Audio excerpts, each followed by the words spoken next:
ರಾಘವೇಂದ್ರ ಅಂದ್ರೆ ಅರ್ಥ ಏನು ಅಂತ.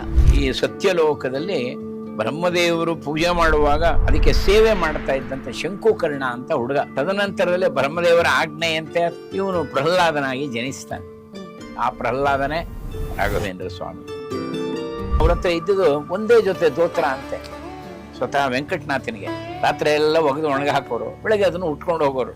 ಬೇರೆ ದೋತ್ರವೇ ಇಲ್ಲ, ಪಂಚನೇ ಇಲ್ಲ ಮನೆಯಲ್ಲಿ. ಸುಧೀಂದ್ರ ತೀರ್ಥರು ಕೂತಿಯಾರೆ.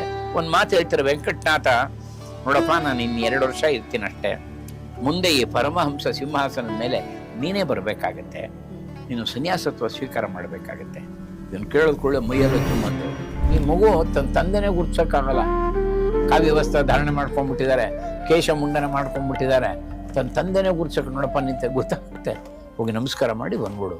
ಜಗದ್ಗುರುಗಳವರು ಮೆಲ್ಲಗೆ ಹೋಗುತ್ತೆ, ಪಾಪ ಕೈ ಮುಕ್ಕೊಂಡು ಹೋಗುತ್ತೆ, ಹೋಗ್ಬಿಟ್ಟು ಅದ್ರ ಹತ್ರ ಹೋಗುತ್ತೆ, ಹೋಗ್ಬಿಟ್ಟು ಆ ಕಾಲು ಹಿಂಗ್